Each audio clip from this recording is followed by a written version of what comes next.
Kita membaca firman Tuhan dari 1 Raja-Raja 12 ayat 1 sampai 33. Kemudian Rehabeam pergi ke Sikem, sebab seluruh Israel telah datang ke Sikem untuk menobatkan dia menjadi raja. Segera sesudah hal ini kedengaran kepada Yerobeam bin Nebat. Pada waktu itu dia masih ada di Mesir, sebab ia melarikan diri ke sana dari hadapan Raja Salomo. Maka kembalilah ia dari Mesir. Orang menyuruh memanggil dia, lalu datanglah Yerobeam dengan segenap jemaah Israel dan berkata kepada Rehabeam, "Ayahmu telah memberatkan tanggungan kami, maka sekarang ringankanlah pekerjaan yang sukar yang dibebankan ayahmu dan tanggungan yang berat untuk dipikulkannya kepada kami, supaya kami menjadi hambamu." Tetapi ia menjawab mereka, "Pergilah sampai lusa, kemudian kembalilah kepadaku." Lalu pergilah rakyat itu. Sesudah itu, Rehabeam meminta nasihat dari para tua-tua yang selama hidup Salomo mendampingi Salomo, ayahnya.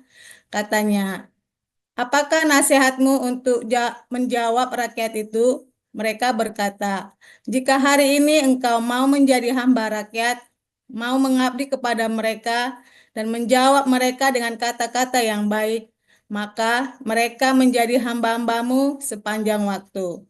Tetapi ia mengabaikan nasihat yang diberikan para tua-tua itu, lalu ia meminta nasihat kepada orang-orang muda yang sebaya dengan dia dan yang mendampinginya. Katanya kepada mereka, "Apakah nasihatmu supaya kita dapat menjawab rakyat yang mengatakan kepadaku, 'Ringankanlah tanggungan yang dipikulkan kepada kami oleh ayahmu'?"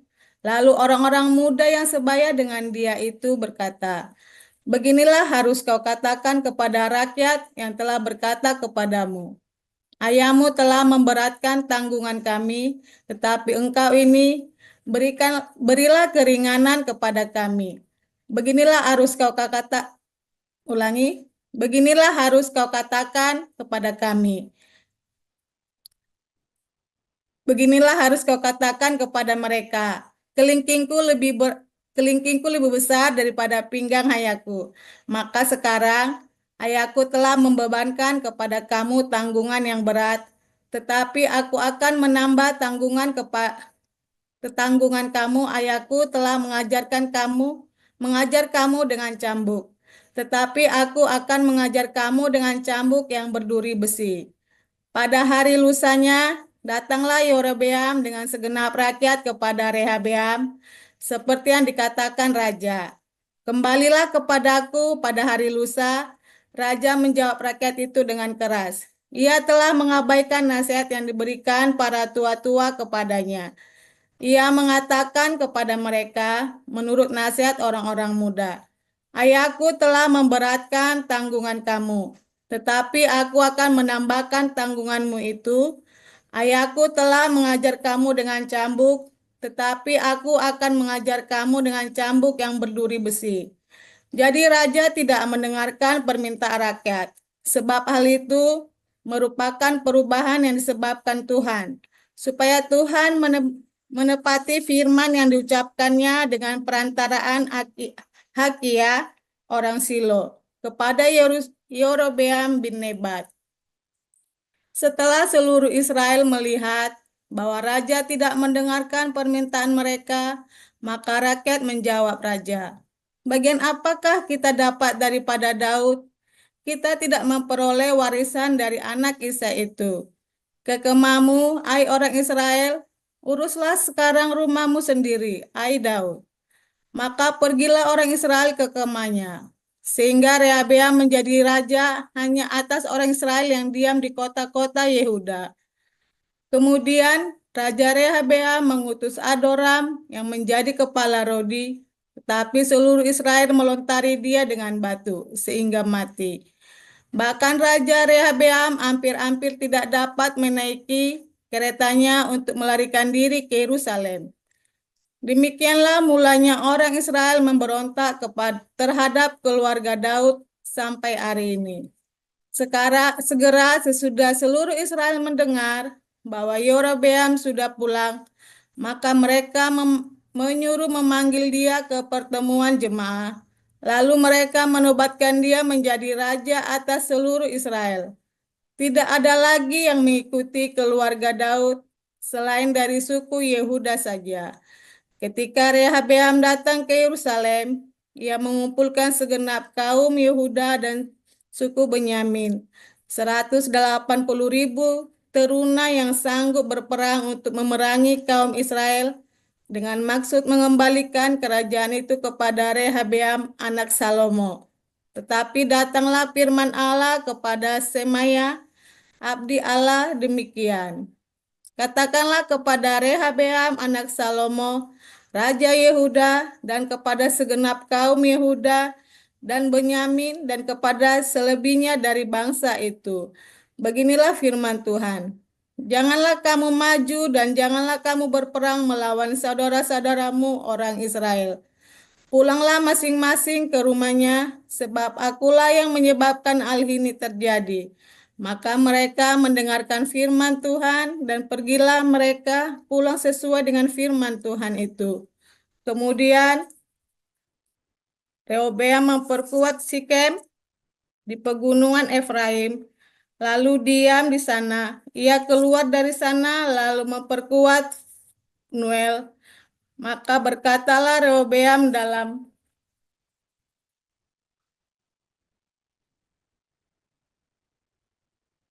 Maka berkatalah Rehobeam dalam hatinya, ini mungkin kerajaan itu kembali kepada keluarga Daud. Jika bangsa itu pergi mempersembahkan korban sembelian di rumah Tuhan di Yerusalem, maka tentulah hati bangsa ini dan akan berbalik kepada Tuhan mereka, yaitu Rehabeam, Raja Yehuda. Kemudian mereka akan membunuh aku dan akan kembali kepada Rehabeam, Raja Yehuda. Sesudah menimbang-nimbang, maka raja membuat 2 anak lembu jantan dari emas, dan ia berkata kepada mereka, sudah cukup lamanya kamu pergi ke Yerusalem. Hai Israel, lihatlah sekarang Allah-Allahmu yang telah menuntut engkau dari keluar tanah Mesir. Lalu ia menaruh lembu yang satu di Betel dan yang lain ditempatkannya di Dan. Maka hal itu menyebabkan orang berdosa. Sebab rakyat pergi ke Betel menyembah patung yang satu dan ke Dan menyembah patung yang lain. Ia membuat juga kuil-kuil di atas bukit-bukit pengorbanan dan mengangkat imam-imam dari kalangan rakyat yang bukan dari Bani Lewi. Kemudian Rehobeam menentukan suatu hari pada hari yang ke-15 ke bulan ke-8, maka seperti hari raya yang di Yehuda, dan ia sendiri naik tangga mezbah itu. Begitulah dibuatnya di Betel, yakni ia mempersembahkan korban kepada anak-anak lembu yang telah dibuatnya itu. Dan ia menugaskan di Betel imam-imam bukit pengorbanan yang telah diangkatnya. Ia naik tangga mezbah yang dibuatnya di Betel itu pada hari yang ke-15 dalam bulan yang ke-8. Dalam bulan yang telah direncanakannya dalam hatinya sendiri. Ia menentukan suatu hari raya bagi orang Israel dan ia naik tangga mezbah itu untuk membakar korban. Demikian. Lanjut Pak Maruli. Ya, selanjutnya kita akan membaca dari Galatia 3. Hai orang-orang Galatia yang bodoh, siapakah yang telah mempesona kamu? Bukankah Yesus Kristus yang disalibkan itu telah dilukiskan dengan terang di depanmu? Hanya ini yang hendak ku ketahui daripada kamu. Adakah kamu telah menerima roh karena melakukan hukum Taurat atau karena percaya kepada pemberitaan Injil? Adakah kamu sebodoh itu? Kamu telah mulai dengan roh. Maukah kamu sekarang mengakhirinya di dalam daging? Sia-siakah semua yang telah kamu alami sebanyak itu? Masakan sia-sia? Jadi bagaimanakah sekarang? Apakah ia yang menganugerahkan roh kepada kamu dengan berlimpah-limpah dan yang melakukan mujizat di antara kamu berbuat demikian karena kamu melakukan hukum Taurat atau karena kamu percaya kepada pemberitaan Injil? Secara itu jugalah Abraham percaya kepada Allah. Maka Allah memperhitungkan hal itu kepadanya sebagai kebenaran. Jadi kamu lihat bahwa mereka yang hidup dari iman, mereka itulah anak-anak Abraham.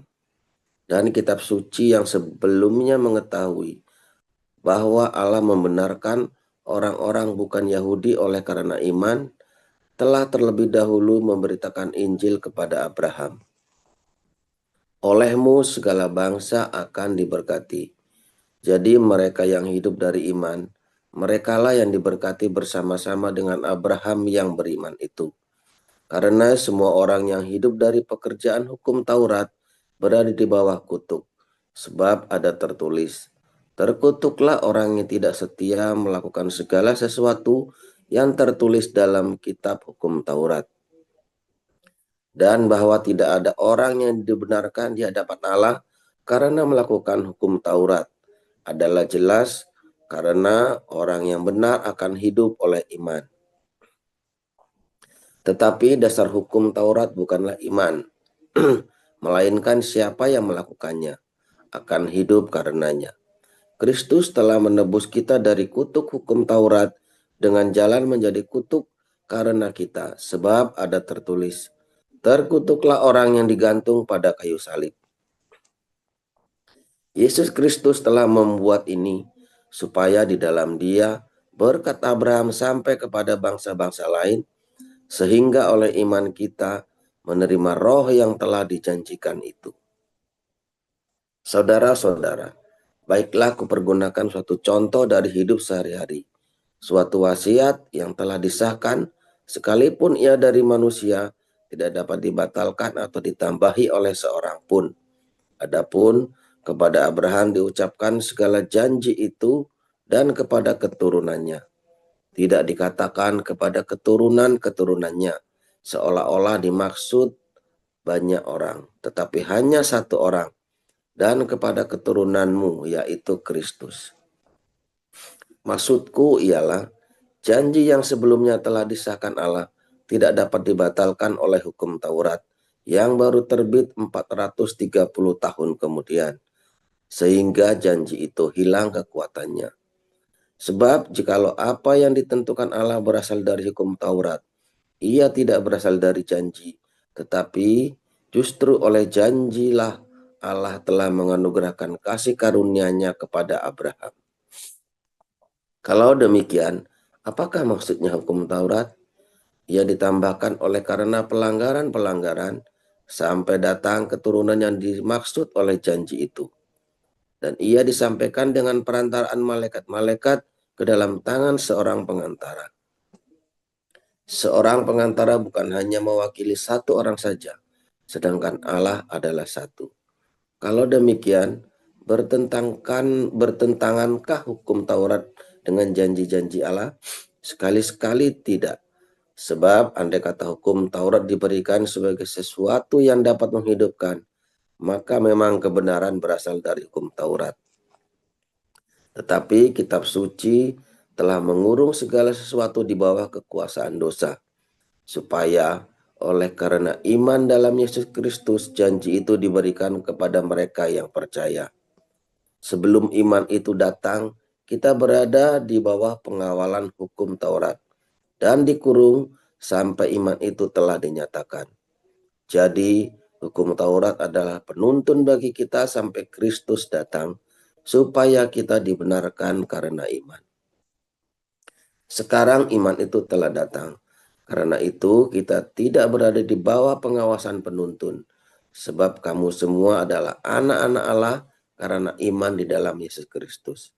Karena kamu semua yang dibaptis dalam Kristus telah mengenakan Kristus.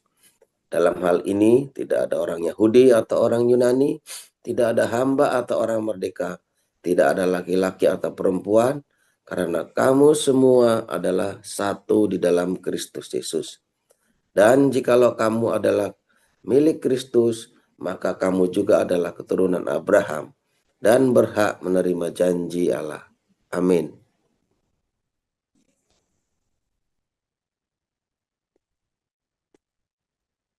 Amin. Demikian pembacaan Alkitab pada pagi hari ini. Terima kasih kepada Ibu Efrata dan kepada Pak Maruli.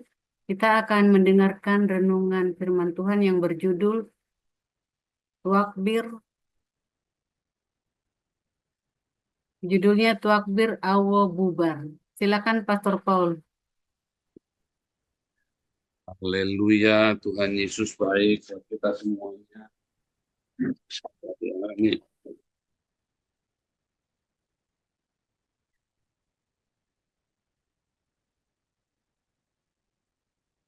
Oke, Pak Yani.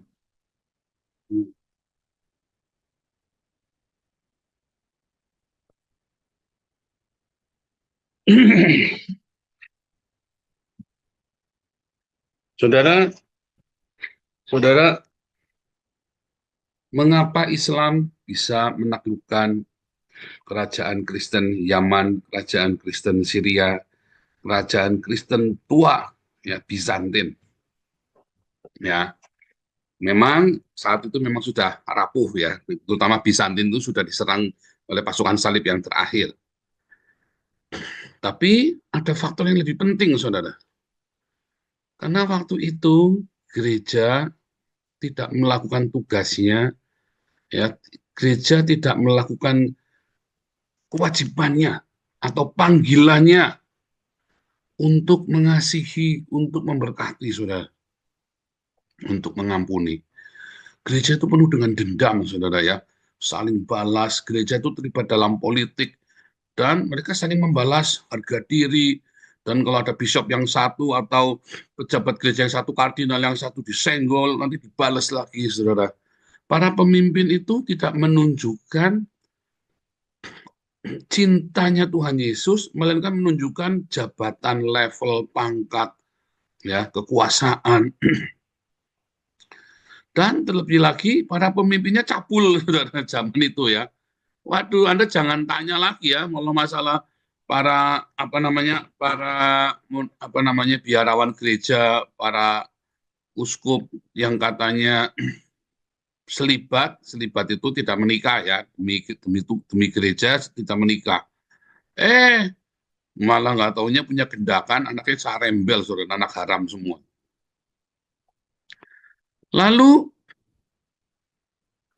dengan wewenang kekuasaannya mereka miliki, ya dengan uang yang banyak, maka uang yang banyak itu salah gunakan untuk memuaskan yang tindakan-tindakan percabulan, kemaksiatan yang bahkan melebihi jemaatnya sendiri, saudara. Melebihi orang berdosa, ya, orang-orang awam yang berdosa. Nah, kemudian dari situ mulai ya, terjadi ketimpangan-ketimpangan sosial. Rakyat melihat, tapi tidak berani. Karena begitu berani ngeritik pendeta, berani ngeritik hamba Tuhan, dipenjara, saudara. Kalau berani mengkritik pejabat agama, ya kayak Anda itu kalau berani ngeritik Habib, kemarin-kemarin kan masuk penjara. Kalau sekarang udah nggak bisa, saudara ya. Rakyat-rakyat pribumi sudah disadarkan oleh YouTube-nya Nabi 26, Joseph Paulus. Ya, saya selalu katain dasar lu babune Arab, jongose Arab. Lama-lama mereka sadar juga rupanya, saudara ya. Tetapi gereja juga pernah jatuh di dalam hal seperti itu, saudara. Makanya Islam itu bisa mengalahkan kerajaan Syria, kerajaan Kristen Syria, kerajaan Kristen Yaman, kerajaan Kristen Alexandria, kerajaan Kristen yang ada di Bizantin, dikalahkan oleh Islam, saudara. Dikalahkan dengan cara apa? Rakyatnya berkhianat, saudara. Rakyatnya mengkhianati rajanya dan mengkhianati gereja. Itu terjadi beneran ya, saudara ya. Makanya itu tadi ya, kalau dengar takbir itu kan, wah, seakan-akan gagah perkasa. Padahal kalau diperangin bener-benernya Islam nggak bakal menang, saudara. Kalau diperang beneran Islam nggak menang. Tetapi karena rakyat dari negara tersebut berkhianat, maka Islam bisa menang. Itu yang terjadi.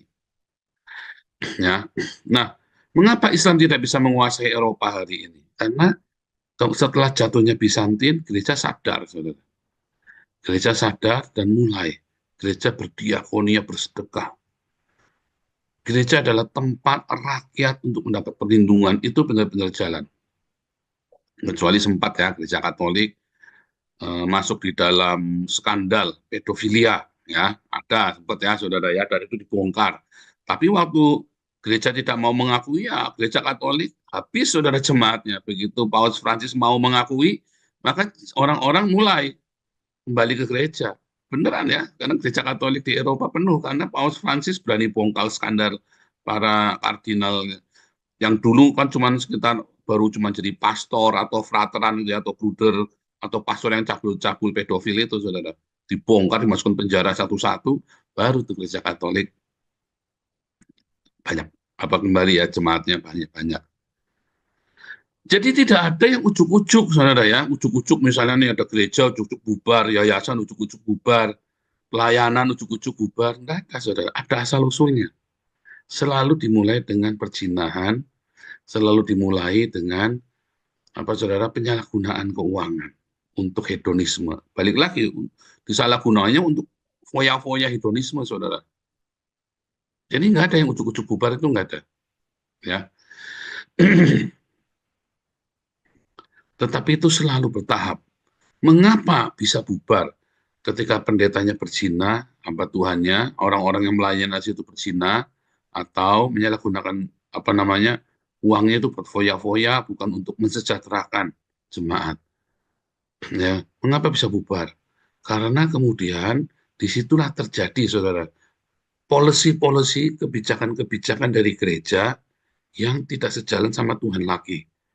Walaupun sudah dipikir sama-sama loh, saudara, sudah dirembuk loh. Tapi bisa nanti yang muncul adalah apa, saudara? Egoisme, cari selamat diri sendiri, cari nama, cari popularitas, tanpa mempedulikan kesejahteraan umat lagi. Orang kerja juga sama, saudara ya. Orang bekerja ya, kalau Anda kerja di sebuah perusahaan, Anda kerja apa sekuler ya, di swasta atau pegawai negeri. Kalau kamu hidupnya kudus, kamu hidupnya sederhana, hidupnya kudus, jaga benar-benar jangan ada pecah-pecah bulan perzinahan, dan kamu hidupnya jaga dalam kesederhanaan ya, bukan mewah-mewah. Percaya saya, saudara, pekerjaan pasti akan stabil. Tidak akan turun, cenderung naik. Kenapa? Karena cara berpikirmu sehat. Entah mengapa kalau kamu hidupnya dalam percabulan, kalau kamu hidupnya di dalam hedonis, keserakahan, kamu tidak suka berdiakonia, tidak suka sedekah, entah mengapa cara berpikirmu bisa beda, saudara, sama orang-orang yang hidupnya benar. Ya, maksudnya tidak berzina, dan jaga hidupnya di dalam kekudusan. Ya, tidak berzina dan selalu berdiakonia, bersedekah. Dua hal itu ya, saudara ya. Entah kenapa bisa beda cara ini ya, saudara ya, cara berpikirnya, cara responnya. Kenapa? Ya kan? Ya banyak hal pokoknya. Ya misalnya ya kayak karena nggak deg-degan, orang kalau sering selingkuh, sering berzina kan deg-degan, saudara. Ya kan? Kamu orang baik-baik, tiba-tiba kamu sering selingkuh, ya deg-degan. Dan kamu cari selamat karena kamu ingin memuaskan, pemikiranmu apa? Ingin memuaskan hawa nafsu dengan curi-curi. Dan itu kan mempengaruhi hal-hal yang lain. Kamu jadi banyak sekali agenda dalam kepala kamu, banyak sekali persoalan-persoalan dalam kepala kamu yang tidak perlu. Walaupun kamu tidak pintar kerja, tapi kamu hidupmu di dalam kekudusan. Kamu jaga hidupmu di dalam cinta yang sejati dan selalu bersedekah. Maka karirmu akan stabil, saudara. Goblok-gobloknya kamu, saudara. Percaya saya. Banyak orang goblok tapi ngacengan, saudara. Udah goblok, males, nafsunya gede, ya repot, saudara. Tapi kalau kamu hidupnya dalam kekudusan, goblok-gobloknya kamu. Makanya ini sebetulnya semua ya, ini pesan Tuhan buat 2025 untuk kalian semua di komunitas ini. Saya melihat benang merahnya sama. Semua yang kalian alami, yang kemarin saya nubuatin ya, 2 minggu ya, saya memang nggak bisa semuanya, minta maaf ya. Semua yang saya kasih nubuatan, saya melihat, saya menerawang gitu ya, benang merahnya sama, saudara.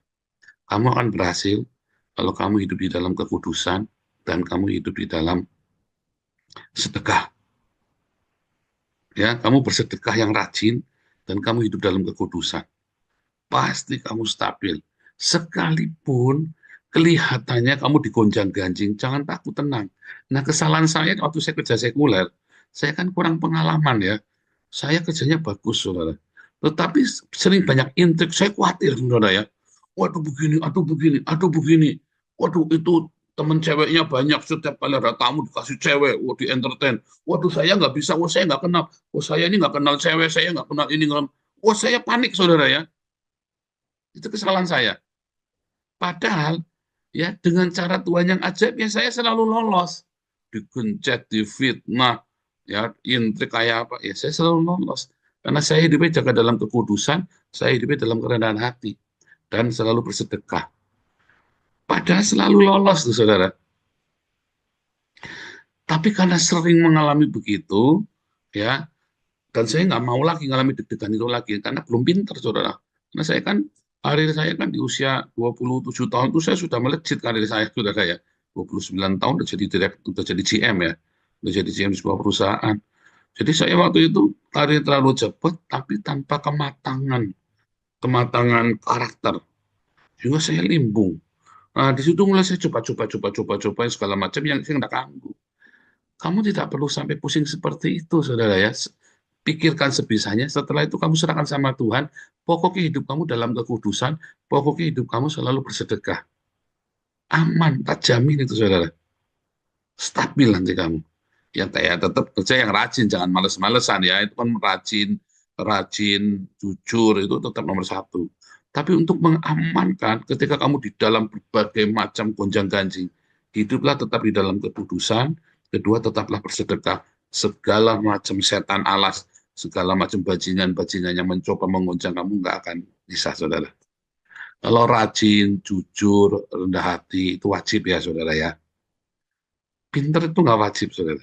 Pinter kerja itu nggak, pinter smart ya, IQ tinggi itu nggak wajib. Yang wajib itu kamu rajin, jujur, dan rendah hati, jangan tersinggungan. Tetapi untuk menjaga kamu dari semua badai dalam pekerjaanmu, kamu harus jaga kekudusan, dan kamu harus penuh dengan cinta. Begitu kamu tinggalkan ini, saudara, mulai cara berpikirmu bisa beda, saudara. Dan kamu mulai goyang tuh, cara kerja kamu, keputusan-keputusan yang diambil, baik itu sekuler maupun gereja, sama saja.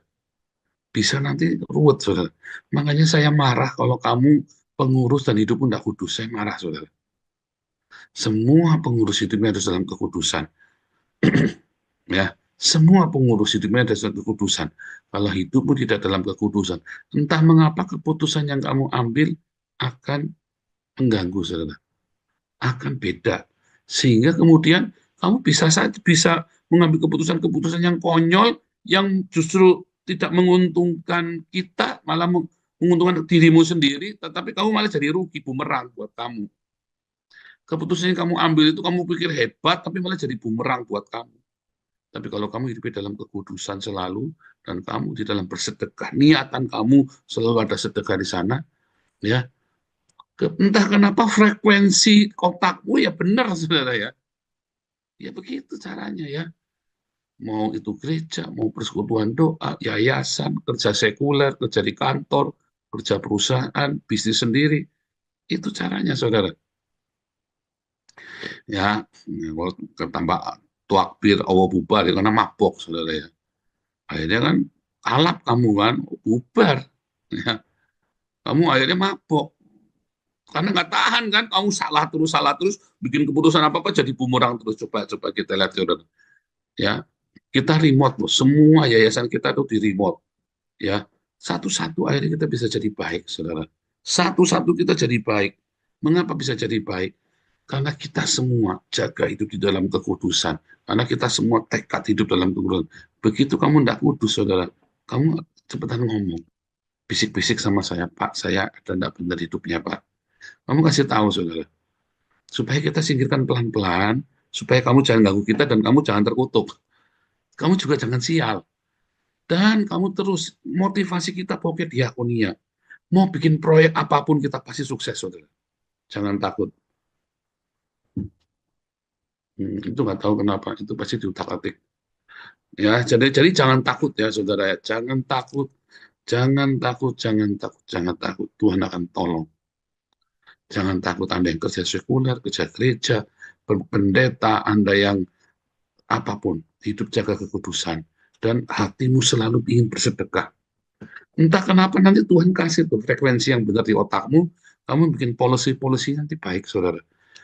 Ya, ingat-ingat itu. Ya itu saya nggak ngajak dia tahayul ya, tapi itu kamu lakukan deh. Ya, Tuhan Yesus memberkati.